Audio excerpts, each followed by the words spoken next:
अपने बच्चे। भारत माता की जय, भारत माता की जय। लेकिन आज आपको जीरो नहीं है कि टू है और कंप्यूटिंग मार्शल से पीछे होता है। ऑफिसर समय बहुत कम है। पार्लियामेंट जेडे मेन भारत माता की जय, भारत माता की जय। सैनिक एकता जिंदाबाद, सैनिक एकता जिंदाबाद। माता की जय, भारत माता की जय। असें अपने टाइम से दिखा कि एक कंपनी कमांडर भी एक सिपाही करने मिली है रिंदा बड़ी अच्छी फौज चली। फौज के काम तो करने ही होंगे आर्डर उपर भी बड़े अच्छे काम चलते रहे, लेकिन अज का अफसर वो ये चीज़ नहीं सोचता है। असें कट्ठे होने की जरूरत क्या पई है, साड़ा हक नहीं मिलिया, असी अपने हक वास्ते कट्ठे होए हैं। MSP नहीं है, साड़ा ये नहीं है या वो नहीं है, सारे ही पाए साढ़े कने के न्याय आया, साढ़े कने के साड़ी संगतियां, साढ़े कने के साड़ी जरूरतां ते लिहाजा मैं सारे करना जेड़े भी साढ़े पिंड दे साढ़े इत्थे कामयाबियां दा हाथ देना।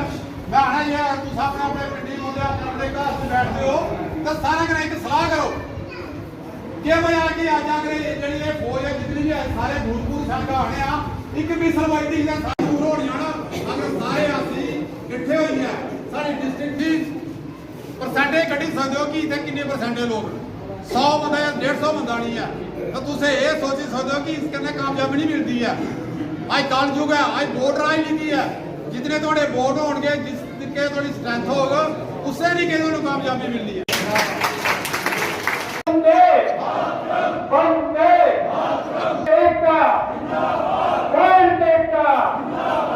वेलफेयर एसोसिएशन कठुआ आज हमारी जो स्पेशल मीटिंग है और ये खास करके जो दिल्ली में जंतर मंतर पर हमारे भाई साहब बैठे हुए हैं, एक्सेसमैन बैठे हुए हैं, ये खास करके उन्हीं की डायरेक्शन थी और उन्हीं की डायरेक्शन के ऊपर ही हम लोग 30 तारीख को जहाँ पर अपना प्रोग्राम रखा हुआ, उन लोगों ने तो 70 दिन से ऊपर हो गया और 2-3 बार हमने भी जो अपनी जहाँ कॉन्फ्रेंस कर दी 3 को की है, 9 को की है और अभी 30 को आज प्रोग्राम रखा हुआ।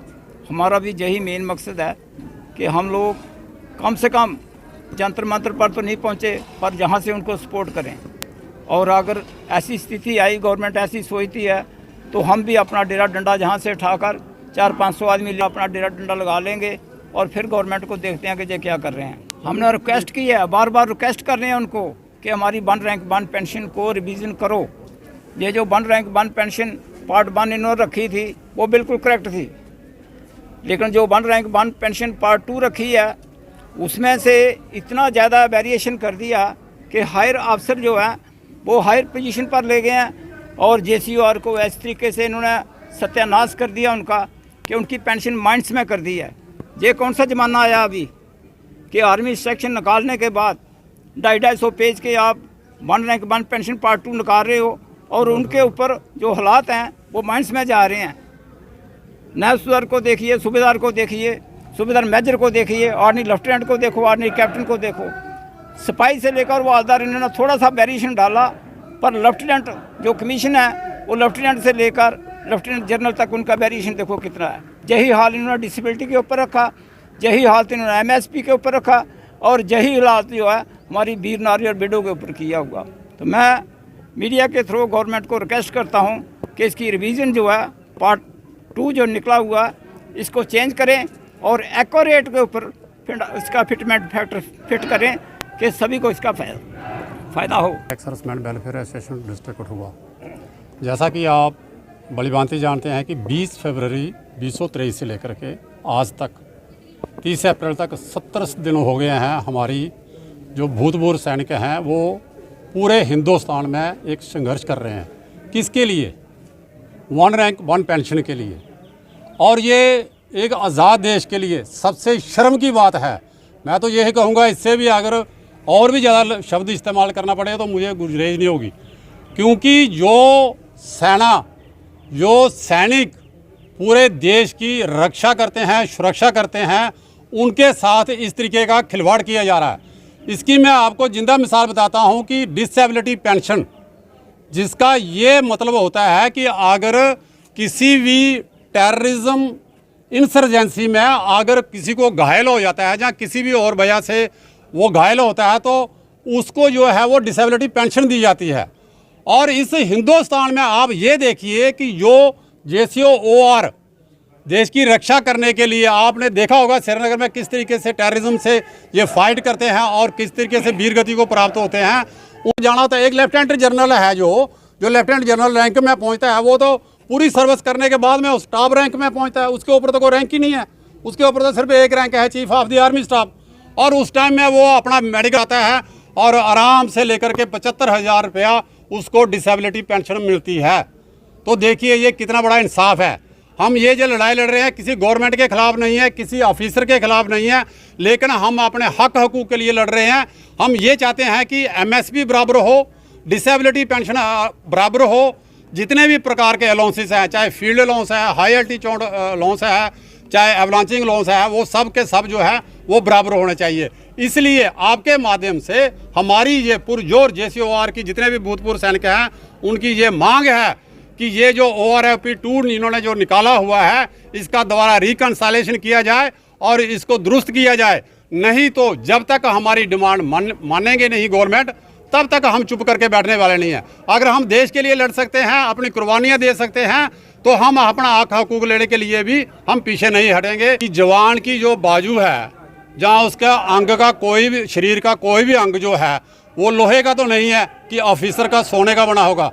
देखिए हम ये नहीं बोलते, ऑफिसर कमीशन ऑफिसर है, हम कभी भी उनके पे के ऊपर बात नहीं की है, उनकी फैसिलिटीज़ के ऊपर बात नहीं की है।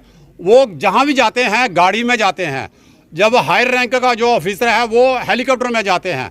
हमने उसके लिए कभी भी नहीं कहा है, हमारे ऑफिसर हैं, हमारे वो लीड करते हैं, हम उनके लिए कभी भी ये चीज़ नहीं मांगी। लेकिन डिसेबिलिटी पेंशन में बोलता हूँ, नायक सतवीर सिंह है दिल्ली का, जिसने कारगिल वार में 6 गोली लगी थी, जिसको 6 बुलेट अपनी बॉडी में जिसने संभाले हुए हैं, एक बुलेट अभी भी उसकी लेग में लगा। आप उसको गूगल में सर्च और कर सकते हैं सर। उसको अगर 15,000 मिल रहा है और एक लेफ्टिनेंट जनरल को 75,000 रुपया मिल रहा है, तो ये जो है डिसेबिलिटी है, अनॉमलीज है, डिस्क्रिपेंसीज है और भेदभाव है। ये हमारी लड़ाई ये है। बिलावर से हूँ और 24 पंजाब रेजिमेंट से हूँ। मेरा कहना यह है कि डिग्री कभी लड़ाई नहीं लड़ती, लड़ाई तो जवान लड़ता है आगे। और अफसर जो है 5वें 6 नंबर पर होता है और 13 साल के बाद वो लड़ाई भी नहीं लड़ता। तो 13 साल तक जवान को तो कुछ नहीं दिया किसी ने, और उसको तो लेफ्टिनेंट कर्नल बना दिया। और फिर ये पे की इतना गैप क्यों है? हम आज़ाद देश के हैं, अभी हम अंग्रेज़ों के गुलाम तो नहीं हैं। अंग्रेज़ों के गुलाम थे, गोरे वो आते थे ऑफिसर बन करके, तो वो अपनी पे वगैरह सारा देश को लूटते थे।